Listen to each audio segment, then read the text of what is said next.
Assalamualaikum warahmatullahi wabarakatuh. Alhamdulillah, salatan wa salaman ala rasulillah Sayyidina Muhammad ibni Abdillah wa ala alihi wa sahbihi wa mawala. Amma ba'du.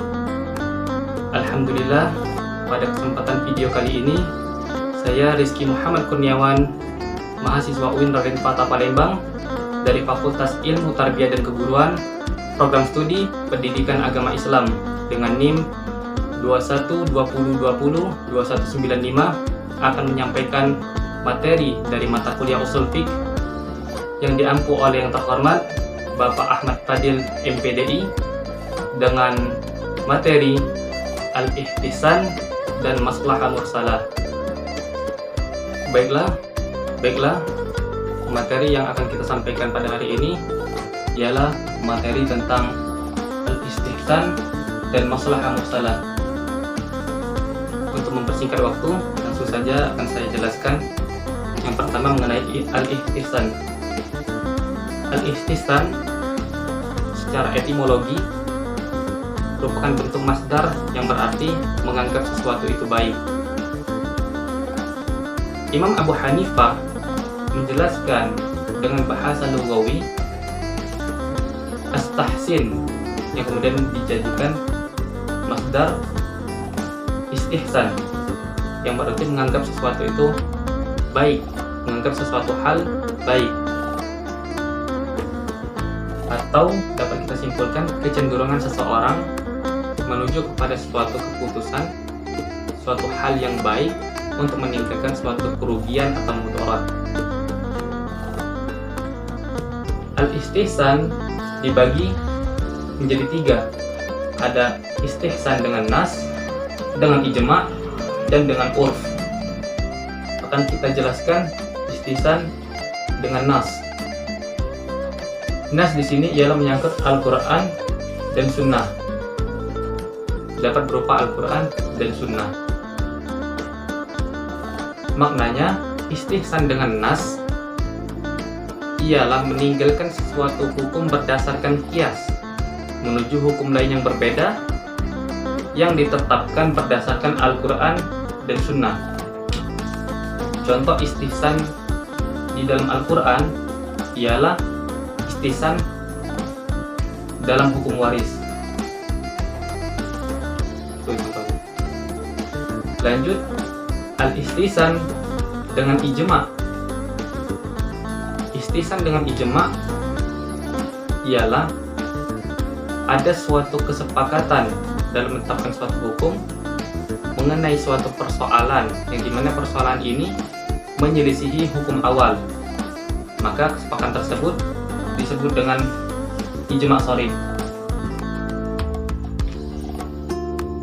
Atau dengan kesepakatan lain, yaitu dengan cara mendiamkan suatu praktek yang terjadi di masyarakat tanpa mengingkarinya sedikit pun, maka suatu keputusan itu disebut dengan ijma sekuti.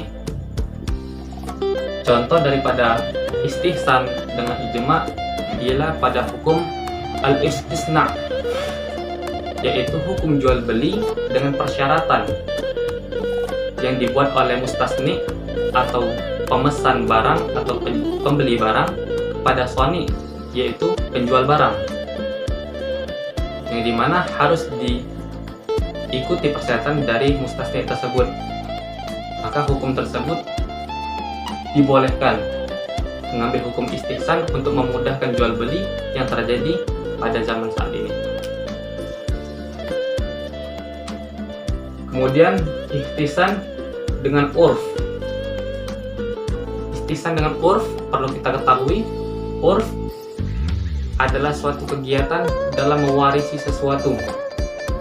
Akan tetapi urf di sini pada umumnya biasanya ialah kegiatan mewariskan sesuatu yang menetap. Maka istihsan dengan urf ialah meninggalkan sesuatu hukum, meninggalkan sesuatu apa yang menjadi konsekuensi dari qiyas pada hukum yang berbeda, karena urf yang berlaku ialah urf secara umum. Biasanya urf ini ialah suatu pewarisan, sesuatu yang menetap, seperti mata air sungai atau sumur ataupun lahan perkebunan dan persawahan dan lain-lain yang bisa diwakafkan. Akan tetapi karena mengambil istihsan, mengambil sesuatu yang lebih dimudahkan, maka membolehkan mewariskan sesuatu hal, sesuatu benda yang dapat berpindah. Contohnya mewakafkan buku.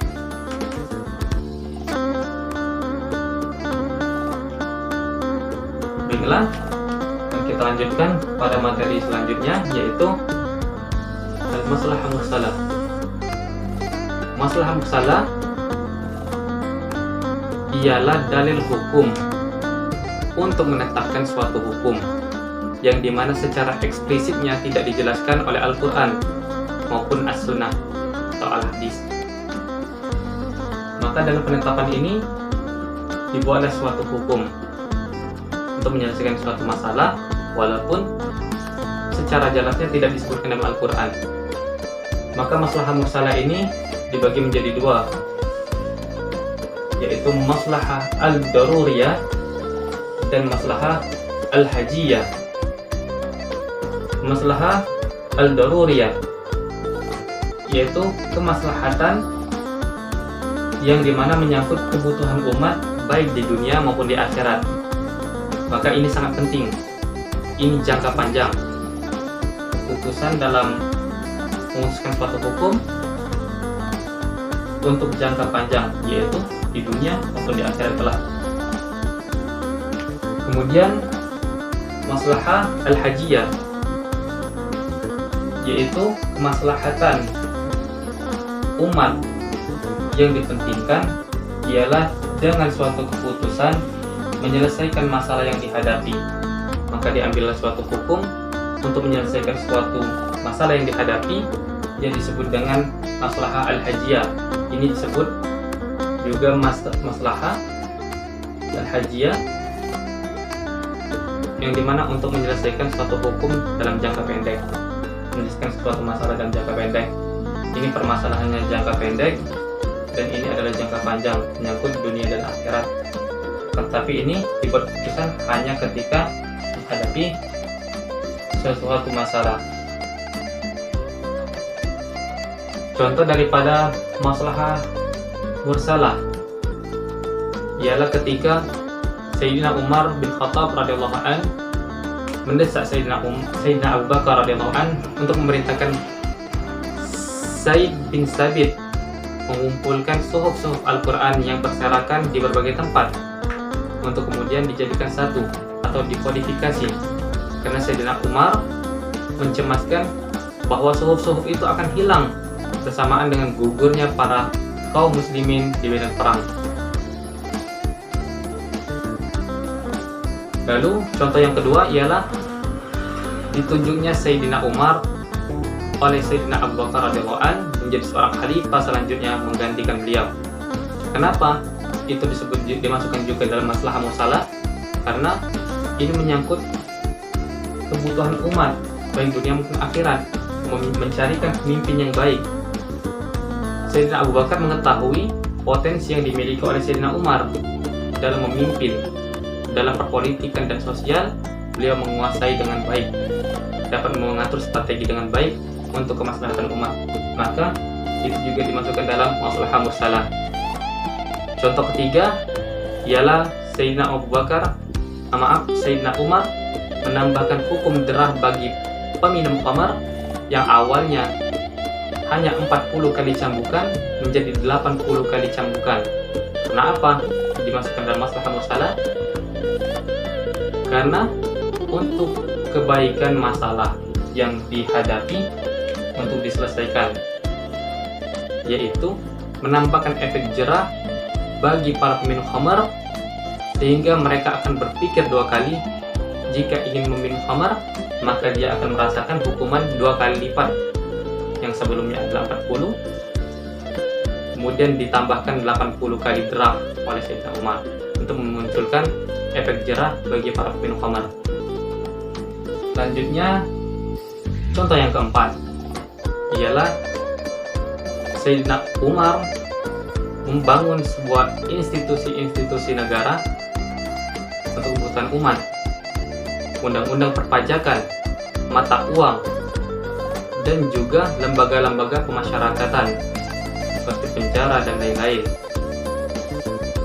yang dimana semua itu dibangun untuk kemaslahatan umat. Maka semua contoh tersebut dimasukkan dalam maslahah mursalah yang menyangkut pada kebutuhan umat. Lantas, apa perbedaan istihsan dengan maslahah mursalah? Padahal keduanya sama-sama mengambil keputusan untuk hal yang lebih baik. Perbedaannya ialah al-istihsan lebih bersifat kepada permasalahan individu, sedangkan al-maslahah mursalah lebih bersifat pada permasalahan umat atau masyarakat.